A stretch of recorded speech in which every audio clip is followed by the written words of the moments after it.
Joe Rogan has never been afraid to say what he thinks about the martial arts world. From embarrassing clips of him slagging off whole movie genres on national TV to honest off-the-cuff comments on his hugely popular show, Rogan has never held back. And that close attention has not been spared for Steven Seagal. Most people know Seagal as the ponytailed Aikido master who became a Hollywood action star, but Rogan's sharp criticisms have grown stronger over time. Joe Rogan finally tells the truth about Steven Seagal after years of makes fun of and controversial sound bites. It's even worse than you think. Why does Rogan keep saying that Seagal's impact is more than just bad fight choreography? What does Seagal's famous image, which was once made famous by hit action movies, have to do with the problems and scandals that have followed him for decades? Come with us as we go over every turn of the story and show how Rogan's evaluation ends with a damning finding of a Seagal. Adding to the tension, what the hints from Rogan really mean. People admire stand-up comic and UFC commentator Joe Rogan for saying what's on his mind, no matter what the consequences might be. His podcast, The Joe Rogan Experience, has talked about a lot of different topics over the years, from health and fitness to cryptids and government plots. But whenever the subject of iffy fight scenes in movies or martial arts comes up, Rogan quickly turns his sharpest criticism on Steven Seagal. Fans and listeners are used to hearing Rogan's honest opinions on Seagal's methods, bravado, and behavior behind the scenes. The most interesting thing, though, is that Rogan's criticism gets deeper every year. It's always real, sometimes funny, sometimes shocking. To fully understand why Rogan's words are so important, it's important to keep in mind that Rogan is not just a watcher. He really does have a background in martial arts. He is a Brazilian jiu-jitsu black belt and a past Taekwondo champion. For years, he has been the main voice on UFC broadcasts. When Rogan talks about someone's fight skills or martial arts credentials, fans know that they are hearing the opinion of someone who knows a lot about real fighting. Rogan says that the truth about Steven Seagal is not just about bad fight scenes or silly action movie tropes. Instead, it goes into a maze of claims, accusations, and actions that don't make sense that cover decades. A collection of stories that makes Rogan paint a very dark picture. In a late 1990s clip from Late Night with Conan O'Brien, a younger Joe Rogan ripped into Seagal's movies, saying that the fight scenes were too ridiculous. He made a joke that he'd rather do gay porn than be in a Steven Seagal movie. This was an off-the-cuff comment that shows how much Rogan hates fake martial arts movies. In a widely shared video, it was one of the first times Rogan called out Seagal. Many fans thought it was just funny exaggeration at the time, but as time went on, Rogan's even more so after he had a long-form show where he could explain his views in more detail. What does Rogan mean when he says Seagal's whole martial arts image is questionable? In many episodes of his show, Rogan has not only looked into the mechanics of Aikido, a martial art that Seagal is often credited with making popular in the West, but also Seagal's credibility in the real world. Yes, he can do these planned moves. Rogan has said different things about his moves, but can he take a real wrestler or MMA fighter charging at him? This question really gets to the heart of Rogan's criticism that Seagal's style shines in. However, it doesn't impress experienced martial artists who grapple, strike, and spar full contact. The tension rises when you consider that Rogan's comments about Seagal aren't just about technique. On the Joe Rogan Experience, he has talked about Seagal's behind-the-scenes scandals, stories of on-set intimidation. There have been rumors that he has ties to the CIA, and multiple women have said that he has sexually abused them. Rogan thinks that when you add these scandals to the exaggerated claims about Seagal's martial arts skills, you start to see a character who is very different from the tough, unbeatable hero. Seagal played the lead role in the movies Under Siege and Above the Law. For us to understand why Joe Rogan finally tells a terrible truth about Steven Seagal, we must first understand how Seagal became a worldwide star in the first place. In the 1980s and early 1990s, action stars like Jean-Claude Van Damme, Chuck Norris, Sylvester Stallone, and Arnold Schwarzenegger ruled the genre. But Seagal made his own place by combining calmness with lightning-fast wrist locks, throws, and joint manipulations. Aikido is a form of martial arts that focuses on using your opponent's momentum against them. This was the main idea behind his characters, who never seemed to get upset, barely broke a sweat, and easily beat their enemies. Seagal was born in 1952 and spent many years in Japan, where he supposedly became the first American to run a Aikido dojo. It's not easy for most people in the West to understand Aikido, so Seagal's ability to show it in movies with smooth flips and lightning-fast hand movements made him stand out in a sea of action stars who mostly kicked people in the face. By 1988, his big break came with Above the Law, which is widely thought to be the first American movie to feature Aikido in its fight scenes. The next movies, Hard to Kill and Marked for Death, were big hits, and the biggest of them all was Under Siege in 1992. Suddenly, Seagal wasn't just an action hero, he was a figure of lethal grace and mystique with his 6'4" height and signature ponytail. As fans flocked to theaters, the media portrayed Seagal as a real-life tough guy who might be able to do what he did on screen. Interviewers for Starrock would ask him about his time in Japan, or about rumors of his run-ins with the Yakuza. The public wanted to believe that this tall, calm, whisper-voiced martial arts master was real. Hollywood, which never misses a good storyline, played up that aura in Seagal's movies by casting him as unstoppable ex-CIA agents, Navy SEALs, or Special Forces agents. As the movies came out, the legend got bigger, but behind the scenes, there were rumors that Seagal's stories might not be true. Critics asked out loud, did he really study under Morihei Ueshiba, the founder of Aikido? Ueshiba died when Seagal was only 17, which was a few years before Seagal moved to Japan at age 22. Then there were the grand claims, like saying he had ties to the CIA, which made many people in the martial arts community suspicious. When questioned, Seagal often doubled down, insisting that he had done special jobs and favors for powerful people. The glitz and glamour of Hollywood made these stories even more believable. Today, Joe Rogan is a well-known voice of disagreement. At one point, it might have seemed rude to question Seagal's background, but Rogan, who has real-life experience with martial arts, found the inconsistencies troubling. On his podcast, Rogan would talk about Seagal's secret training tips for MMA champions, such as the front kick he said he taught UFC fighters Lyoto Machida and Anderson Silva. In each case, Rogan and his guests would talk about how unlikely it was that Seagal had such specific knowledge. Rogan's warning was, it might be good marketing, but is it actually the truth? A clash between real combat and Hollywood choreography. At the heart of Joe Rogan's argument about Steven Seagal is a fundamental clash, the difference between real martial arts skill and movie spectacle. Action movies don't have to be completely true, but Rogan and many other combat sports fans think that Seagal has long blurred the lines between what really works in a fight and what looks good on screen. Aikido, the style Seagal studied, focuses on fluid redirections, wrist locks, and using an attacker's momentum against them. Critics say that this system might be useful for some self-defense situations, but it doesn't work well in full contact fighting styles like modern mixed martial arts. Rogan has said many times that we haven't seen any high-level Aikido experts win in top MMA organizations like the UFC, Pride, or One Championship. He says that wrestling, Brazilian Jiu-Jitsu, Muay Thai, and boxing have all produced many champions, but very few, if any, top-ranked fighters rely on Aikido as their main form of fighting. This is why Rogan always raises an eyebrow when Seagal says that he can teach fighters signature moves like the famous Macha or Anderson Silva front kick. For starters, front kicks have been around for a long time before Seagal was said to have taught them. In Rogan's opinion, these are common moves in many types of martial arts, and Seagal's appearance at a fighter's training camp doesn't mean he invented or taught them a brand new technique.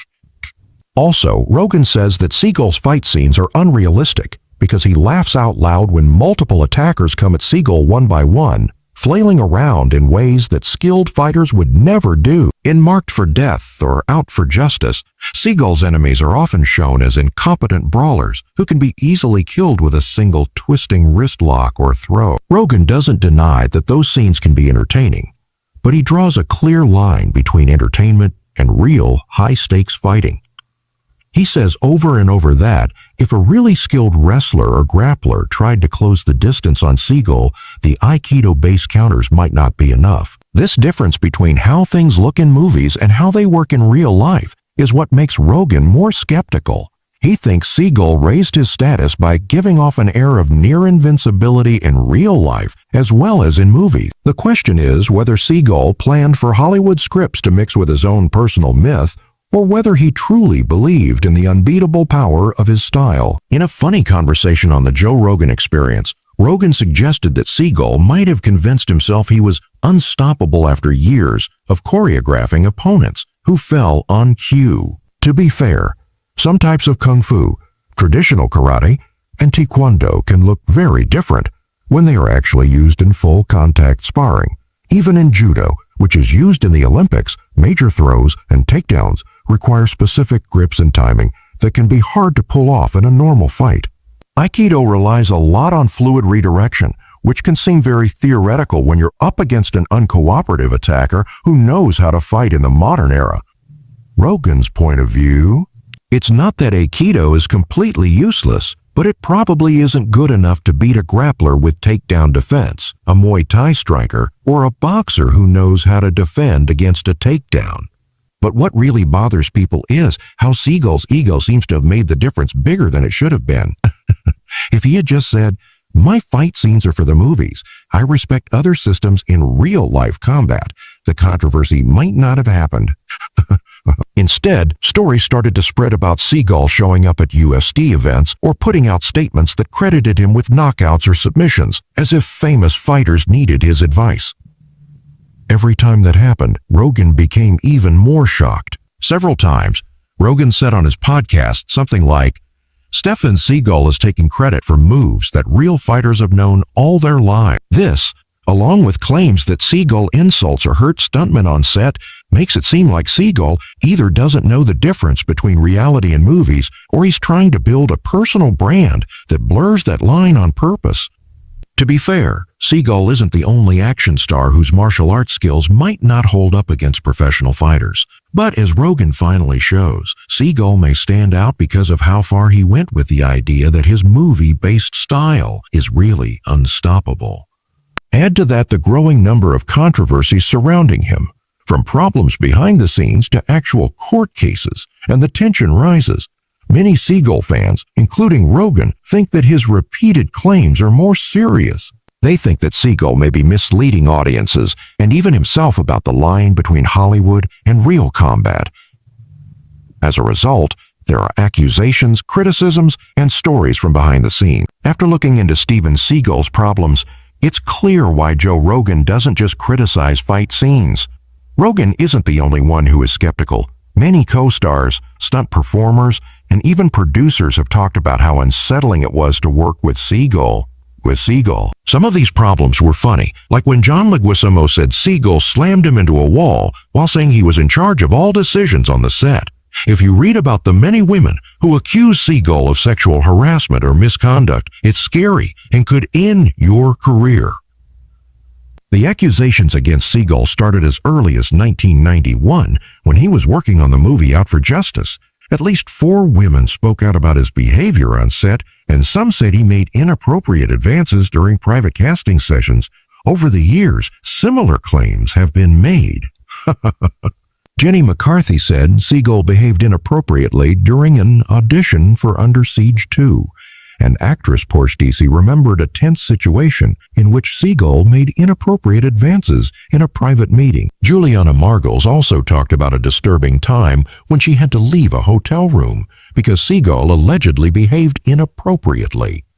Aside from the sexual misconduct claims, Seagal's name came up in some strange legal disputes. There was a famous rumor that Seagal once said he couldn't be choked out, but that veteran stuntman and judo legend, Gene Label, put him to sleep, and he allegedly lost control of his bowels while he was asleep. The story has been told many times, even if not all of the details are true. Rogan has used it to show how Seagal's early bravado often clashes with the tough reality of real fighters. These kinds of stories are used as material for Rogan's podcasts because they make him doubt Seagal's honesty and morals. which makes the martial arts illusions even harder to swallow. Suits against Seagal are even worse in Rogan's eyes. For example, in 2010, a young woman named Kadan Injun sued him for $1 million, saying she was hired as his assistant but was forced into sexual situations she didn't want. The suit was eventually dropped, but it was another stain on Seagal's reputation, and for every lawsuit that was thrown out, there seemed to be a bunch of new claims from less well-known people who say they were taken advantage of by Seagal. Producers also said he changed scripts, showed up late, or told his entourage to scare coworkers. One of these situations happened with the movie Today You Die. Studio executives said that Seagal caused major production delays by refusing to film certain scenes as written, which led to a messy lawsuit. Normally, these fights behind the scenes would just be creative differences, but the steady buildup of bad press suggested a pattern. Seagal often got into fights with people around him, especially if these stories, along with the claims that he worked for the CIA and had a martial arts background, make the puzzle more difficult to solve. Joe Rogan has often pointed out the alleged pattern of Seagal's wanting complete control, whether in a personal relationship or a movie set. Rogan says that a real martial artist wouldn't need to tell tall tales about espionage or superhuman feats. He thinks that Seagal's way of self-mythologizing shows a huge ego instead of the quiet confidence of real martial artists. One scandal or lawsuit can't ruin an actor's career forever, but taken together, they make a story that undermines the calm, good-hearted hero persona Seagal portrayed on screen. Fans start to wonder if they ever really knew the man behind roles like Casey Ryback or Nico Tuscany. Is he really the compassionate animal rights activist he says he is, or are these alleged wrongdoings overshadowing that? At this point, many people agree with Rogan. The situation for Steven Seagal's credibility is worse than you think. If the accusations keep coming out, and especially if more keep coming out, that's why Rogan keeps bringing up the bigger question. When does someone's behavior off-screen so clearly contradict the good martial arts code they say they follow? Joe Rogan finally tells the truth. What exactly did he say? Over the years, Joe Rogan has made a lot of public and podcast appearances criticizing Steven Seagal. Some people may remember certain interviews where Rogan talked about Seagal's comments on Conan in 1998, the absurdities of Seagal's alleged personal history, and Seagal's claims that he taught UFC fighters unstoppable kicks. However, it wasn't until more recent episodes of the Joe Rogan Experience that Rogan gave Seagal a full, honest opinion, saying, "Here it is, the truth as I see it." He concluded by saying that Seagal is a fraud if all of the accusations against him are proven true. However, Rogan's conversation with his guest began in a light-hearted way, making fun of Seagal's strange music career and his over-the-top direct-to-video movies. But as the stories began to pile up, including John Leguizamo's famous chokeout and Gene Label's long list of accusations, the tone changed. Rogan got more and more angry, wondering why Seagal's fans still looked up to him despite all the evidence. For Rogan, the truth about Seagal comes down to three main points: the difference between his martial arts legend and reality, his troubling behavior and claims of misconduct, and the contradictions in his own claims and stories. A more recent highlight video going around the internet shows Rogan saying something like, "If you add it all up, you have to face the facts. If even half of those claims about assaulting stuntmen, lying about who taught him what, and borderline monstrous behavior toward women are true, that's bad enough. However, if it's all true, I'm sorry, but he's a fraud." This direct condemnation has become Rogan's most famous quote. It's very different from the funny jabs he made in the late 1990s. Instead, it's a broad judgment that calls Seagal's whole identity into question. Importantly, Rogan's fans come from a lot of different backgrounds. A lot of people, like martial artists, MMA fans, comedians, and people who just listen to podcasts, used to really like Seagal's early work and think he was an unsung hero of realistic fight choreography. But Rogan's constant showing of flaws in Seagal's story has changed a lot of people's minds. It's especially powerful when Rogan compares Seagal's supposed skill level to current MMA standards. There are many reliable ways to judge a fighter's skill level. Rogan's question that has been asked over and over is why Seagal has never shown that he is good at a real competitive setting. Of course, Seagal supporters say that competition isn't the best way to judge how well a martial art works, and that some traditions don't fit into sporting formats at all. This is a good point for him, but that doesn't get rid of the problem of Seagal's claimed real-life claims, like teaching unstoppable moves to champions or creating famous UFC knockouts all by himself. In Rogan's eyes, that's not humbly selling an unproven story, is like practicing an old art. When Rogan finally told the truth, he combined the complaints about Seagal's fighting claims with the disturbing off-screen scandals to paint a very dark picture. We've looked at the long list of accusations, contradictions, and controversies about Steven Seagal. Does this ruin Seagal's reputation for good, or is there still time for him to be forgiven? For Rogan, the question might not matter if more truth bombs keep confirming the worst reflections. Could all the claims be true, seeing everything through the eyes of Joe Rogan and his guests? From Seagal's bold claims of CIA ties to the ongoing sexual harassment claims to the over-the-top Aikido displays in his movies and rumors of violent outbursts on set, there is still one question. Are these claims truly true? Skeptics warn people to be careful, pointing out that Hollywood is full of rivalries and sensationalized stories. There are a lot of lawsuits and false stories about stars. Some people even wonder if Seagal's rough exterior has been misunderstood by a media hungry for drama. Could his behavior be misunderstood and blown out of proportion for entertainment value? After all, Rogan himself sometimes lies. Still, it's hard to completely dismiss the stories because of how many there are and how often they come out. As an example, one or two jokes from a stand-up comedian or an unflattering rumor from a disgruntled co-star could be seen as a one-off beef. But Seagal has had repeated incidents with multiple women from multiple productions from the 1990s to the present day. These are on top of the known inconsistencies in his personal stories, such as the different timelines about Morihei Washiba or the different claims about training elite forces. All of this makes the controversies feel very unnatural. To be fair, no one person, not even Rogan, can be judge and jury in public. Seagal denies many of the accusations, including sexual misconduct claims. Some fans believe that these repeated stories are planned attacks on a celebrity who has been singled out for jealousy or political reasons. They'll say that Seagal's good deeds, like protecting the environment or fighting for animal rights, are overshadowed by these scandals. They'll also say that Seagal has never been convicted of a serious crime. However, the burden of proof has changed in this day and age of easy access to information. People expect celebrities to give proof, logical explanations, or self-awareness. If you consistently don't when faced with a bunch of troubling stories, your credibility can drop. That's exactly what has been happening to Seagal for decades. People have seen him dodge questions, end interviews abruptly, and ignore calls to back up his claims in a clear setting. As Seagal avoids questions, doubts grow. This pattern of behavior has made many fans and critics less likely to trust him. Steven Seagal used to amaze people with his quick moves and calm demeanor, but Joe Rogan has finally shown a darker side of Seagal than fans ever thought possible. Is there more to the story, or are we just seeing everything come together? Let us know what you think by leaving a comment below and subscribing for more exciting deep dives. See you in the next one. Music.